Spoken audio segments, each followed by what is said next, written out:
प्रदोष के दिन आप व्रत नहीं कर सकते।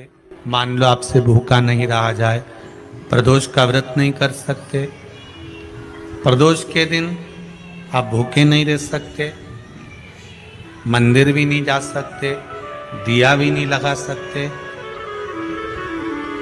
तो शिव महापुराण की कथा कहती है कि प्रदोष के दिन, प्रदोष काल में अपने ही दरवाजे के पास में देवाधिदेव महादेव का स्मरण कर लक्ष्मी की वृद्धि के लिए, कार्य सिद्धि के लिए, संपदा को प्राप्त करने के लिए आप अपने ही दरवाजे के पास में एक दीप लगा सकते हो। एक बात याद रखना, अगर किसी एग्जाम में बैठ रहे हो, बहुत बार बैठ चुके हो, नहीं हो रहा, तो कच्चे दूध में थोड़ी सी काली मिर्च को पीस कर डाल लीजिए। फिर काली मिर्च आ गई, ध्यान रखना। कच्चे दूध में थोड़ी सी काली मिर्ची को पीस कर डाल लीजिए। महाराज, थोड़ा सा कच्चा दूध बेलपत्री के पेड़ के नीचे समर्पित कर दीजिए, अपना नाम और गोत्र बोलकर। थोड़ा सा कच्चा दूध उसी में से शंकर भगवान को चढ़ा दीजिए। फिर एक कलश जल का साथ लेकर जाइए, जो शंकर भगवान पर जल चढ़ा कर आइए। फिर जिस एग्जाम में जा रहे हो उसमें आप चले जाइए, बाबा आपको सफलता प्रदान करेगा ही, ये पक्का। काली मिर्च शत्रुओं का नाश करती है, आपको बल प्रदान करती है कि आप जिस परीक्षा में बैठने जा रहे हो, आप जिस जगह पर भगवान का अनुमोदन करने जा रहे हो, आप जिस जगह पर कंपटीशन एग्जाम में बैठने जा रहे हो, वहां सफलता देगी वो आपको। अगर कहीं भटक भी गए, हट भी गए, तो वो सफलता देगी। एक कटोरी में पंचामृत बनाकर ले जाते हैं, दूध, दही, शहद, घी, शक्कर, ये सब मिलाकर यदि आप लेकर जाते हैं और ले जाकर भगवान शंकर के सामने समर्पित करते हैं, एक बेलपत्री अशोक सुंदरी, अभी तक आपने जो बेलपत्री चढ़ाई है अशोक सुंदरी के ऊपर, डंडी का मुख जहां से पानी बहता है उस ओर रखा जाता है। पर जब हमें ऐसा लग रहा है कि हमारे पितृ भूखे हैं या हमारे पूर्वज प्यासे हैं या उनको भाग नहीं मिल रहा, इसलिए मेरा कोई काम नहीं हो रहा, इसलिए शिव राजी नहीं हो रहा है, तो ये बेलपत्री के भाग को बदल दिया जाता है। ये बेलपत्री अशोक सुंदरी की जगह पर जब चढ़ाया जाता है तो ये पत्ती का जो भाग है जहां से पानी बहता है उस ओर रखा जाता है, और ये डंडी का भाग शिवलिंग की ओर रखा जाता है। और यहीं पर भगवान शंकर को जो तुम पंचामृत बनाकर लेकर गए हो वो पंचामृत चढ़ाया जाता है, और वही पंचामृत थोड़ा सा शिवलिंग पर चढ़ा दिया जाता है। उसके बाद में पितृ पूर्वज जल की आस नहीं रखते, न भोजन की आस रखते हैं, क्योंकि शंकर उनको तृप्त कर देते हैं, शिव उनको पूर्ण कर देते हैं। बहुत सारी पत्तियां नजर आती हैं। शिव महापुराण की कथा कहती है, जो सोमवार की अष्टमी हो या प्रदोष का व्रत हो या 12 महीने की शिवरात्रि हो या किसी भी दिन प्रदोष काल के अंतर्गत शंकर भगवान को एक शमी का पत्ता कोई भूलवश भी समर्पित कर देता है, तो जितनी एक पत्ती में पत्तियां होती है और उस पत्ती के अंदर भी एक पत्ती को तोड़ने के बाद जितनी पत्तियां होती है, उतने जन्म मृत्यु लोक में मनुष्य के नहीं होते। 84 लाख योनियों में से वो योनियां कट जाती हैं और देव योनि प्राप्त हो जाती है। एक शमी पत्र की इतनी महत्वता है। जगह जगह जाकर प्रार्थना कर ली, निवेदन कर लिया, तो भी तुम्हारा अगर कोई काम ना बने, तब एक काम जरूर करना, एक बेलपत्र, एक शमी पत्र, एक कनेर का फूल देवाधिदेव महादेव को प्रत्येक प्रदोष के दिन शिवजी को जल चढ़ाकर समर्पित करना प्रारंभ कर दो। 2 या 3 प्रदोष निकलेगी, मेरा देवाधिदेव महादेव तुम्हारी झोली खुशियों से भर दे। 2 जगह दिए लगाना प्रारंभ कर दो। पहला बेलपत्री के वृक्ष के नीचे पहला दिया प्रदोष काल में, प्रदोष के दिन बेलपत्री के वृक्ष के नीचे, और दूसरा दिया अपने दरवाजे की चौखट के बाहर, मतलब अपन बाहर खड़े होंगे, अंदर की ओर दिया नहीं, बाहर की ओर 2 जगह दिए लगाना प्रारंभ कर दो। अपने हृदय की कामना कर कर भगवान शिव को समर्पित कर। मात्र एक दुर्गा,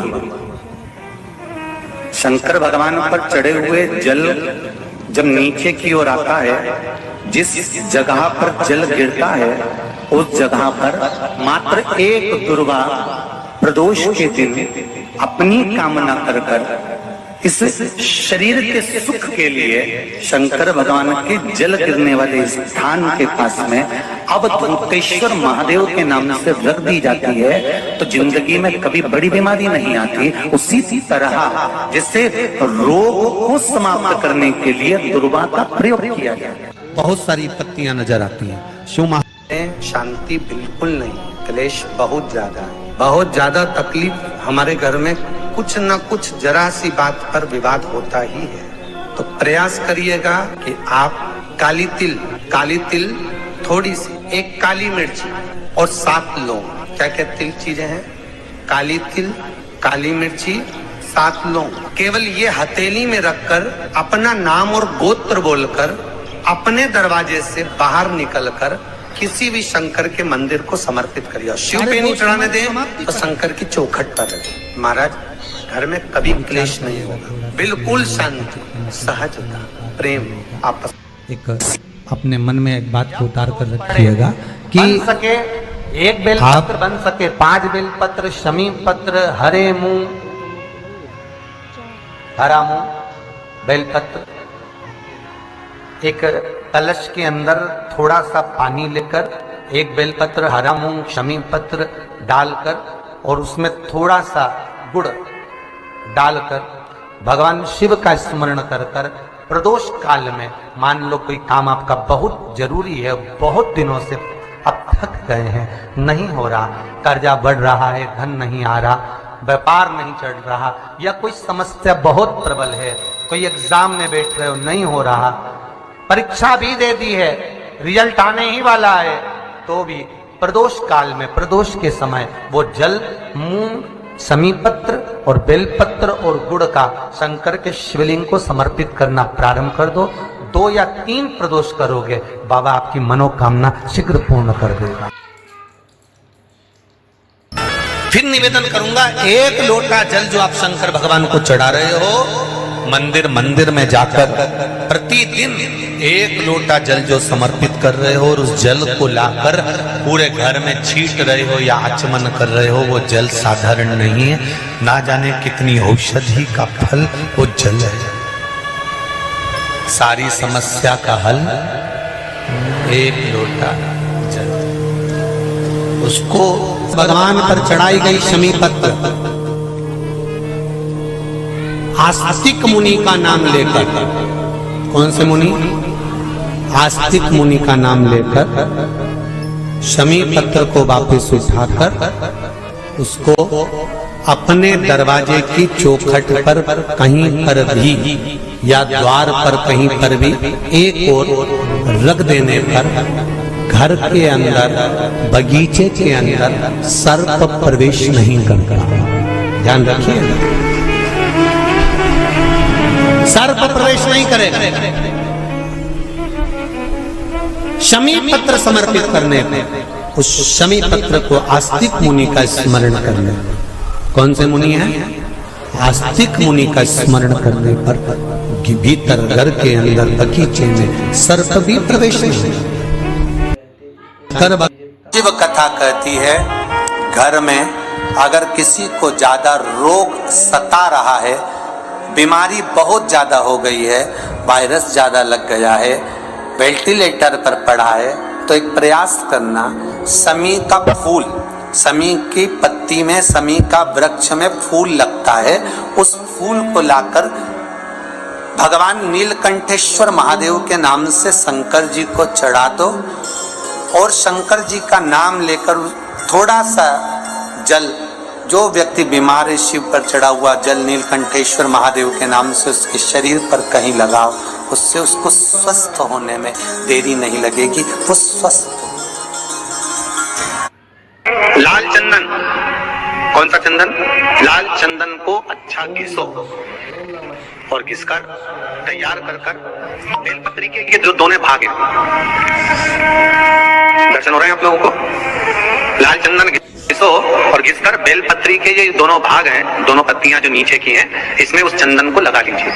अगर किसी से आपको पैसा लेना है, वो नहीं दे रहा, या कोई काम है या जॉब है या नौकरी है या उसके लिए, या कोई विद्याध्ययन का कोई कार्य है, कोई स्कूल में पढ़ाई कर रहे हो और वो कार्य नहीं हो रहा, 5 बार 6 बार करके देख लिया नहीं हो रहा, तो ये दोनों पत्तियों पर लाल चंदन लगाओ। लाल चंदन लगाने का मतलब ये नहीं कि जरा सी तुम बिंदी लगा दो। लाल चंदन जो घिसा है उसको पूरी पत्तियों पर अच्छे से फेरना है। उस लाल चंदन को लगा लीजिए।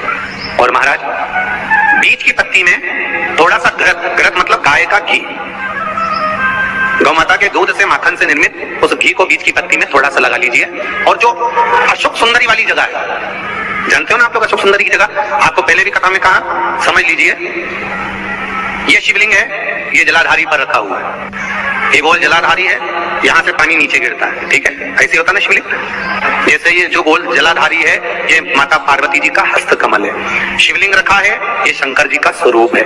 जहां से पानी नीचे गिरता है, राइट भाग गणेश जी का स्थान, लेफ्ट भाग 6 कार्तिकेय, षडानंद कार्तिकेय का स्थान। जहां शिवलिंग का जहां पानी जाता है, उसके बीच में एक मोटी सी लाइन होती है, वो शंकर भगवान की सबसे छोटी लड़की, जिसका नाम अशोक सुंदरी है, उसका स्थान। तो शिव जी की जो सबसे छोटी लड़की है अशोक सुंदरी, उस अशोक सुंदरी वाली जगह पर इस बेलपत्र को प्रदोष के दिन या सोमवार के दिन आप घी वाली बेलपत्र को अशोक सुंदरी वाली जगह पर रखकर, ये जो चंदन लगी हुई बेलपत्र है, इसका मुख ऐसा सीधा की सीधा रखोगे तो गणेश जी की ओर हो जाएगा, षडानंद कार्तिकेय की ओर हो जाएगा। अपनी कामना कर जिससे धन लेना है, पैसा लेना है, या जो कार्य निकालना है वो नहीं निकल रहा, बहुत प्रयास कर लिया, अदालत में 50 बार हो जाए, काम नहीं हो रहा, तब इस बेलपत्र का प्रयोग करना, बाबा से विनती करना और विनती कर वापिस आ जाना। केवल 2 प्रदोष या 2 सोमवार कर लीजिए, बाबा आपकी मनोकामना पूर्ण कर देगा। उस बेलपत्र का सुख।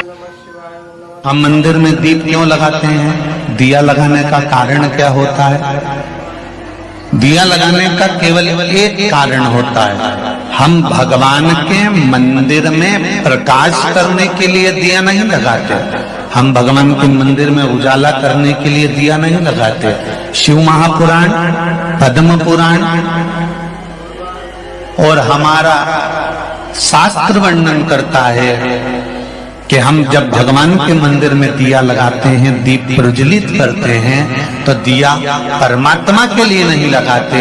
जब हम दीप प्रज्वलित करते हैं तो जैसे ही मंदिर में प्रकाश होता है, वैसे ही हमारी जिंदगी में चारों तरफ प्रकाश होना प्रारंभ हो जाता है। श्री शिवाय नमस्तुभ्यम, सब बोलिए एक बार जमकर, श्री शिवाय नमस्तुभ्यम। प्रैक्टिकल जरूर करना, कहीं सियोर वाला महाराज झूठ तो नहीं बोल रहा। शास्त्रों की बातें हमारे जीवन में हमें सुख प्रदान करे, इसलिए इस भाव का आनंद करते हुए आज की कथा को विराम। श्री शिवाय नमस्तुभ्यम, श्री शिवाय नमस्तुभ्यम, श्री शिवाय नमस्तुभ्यम, श्री शिवाय नमस्तुभ्यम, श्री शिवाय नमस्तुभ्यम, श्री शिवाय नमस्तुभ्यम, श्री शिवाय नमस्तुभ्यम, श्री शिवाय नमस्तुभ्यम।